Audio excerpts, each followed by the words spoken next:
Assalamualaikum warahmatullahi wabarakatuh. Perkenalkan, nama saya Renal Bayu Ardi Arifin dengan NIM 112310479. Pada video ini saya akan menjelaskan mengenai perencanaan dan pengembangan sumber daya manusia serta perannya dalam mendukung keberhasilan organisasi.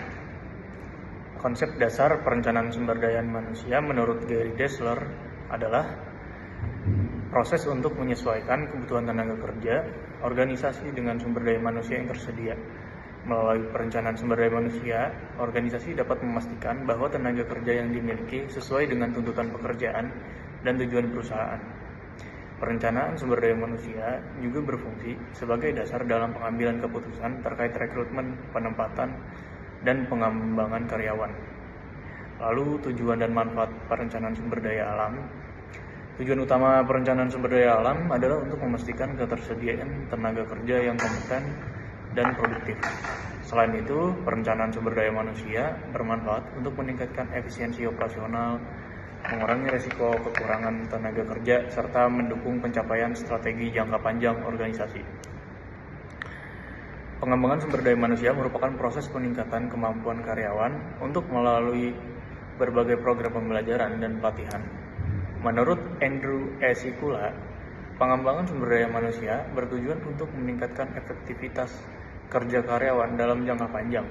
Pengembangan sumber daya manusia tidak hanya berfokus pada peningkatan keterampilan teknis, tetapi juga pada sikap dan perilaku kerja.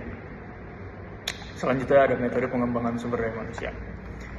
Beberapa metode pengembangan sumber daya manusia yang umum digunakan antara lain pelatihan kerja, pendidikan lanjutan, coaching, dan mentoring, serta rotasi jabatan. Metode-metode tersebut dilakukan untuk mempersiapkan karyawan agar mampu menghadapi perubahan dan tuntutan pekerjaan yang semakin kompleks. Selanjutnya, hubungan perencanaan dan pengembangan SDM. Perencanaan dan pengembangan SDM merupakan dua proses yang saling melengkapi. Perencanaan sumber daya manusia berfungsi untuk menentukan kebutuhan tenaga kerja, sedangkan pengembangan SDM berfungsi untuk meningkatkan kemampuan karyawan agar sesuai dengan kebutuhan tersebut. Dengan demikian, keduanya harus dijalankan secara terintegrasi. Sebagai kesimpulan, perencanaan dan pengembangan sumber daya manusia memiliki peran penting dalam menciptakan organisasi yang efektif dan berkelanjutan. Melalui pengelolaan SDM yang baik, organisasi dapat meningkatkan kinerja dan daya saing. Demikian penjelasan yang dapat saya sampaikan. Kurang lebihnya mohon maaf. Terima kasih atas perhatiannya. Wassalamualaikum warahmatullahi wabarakatuh.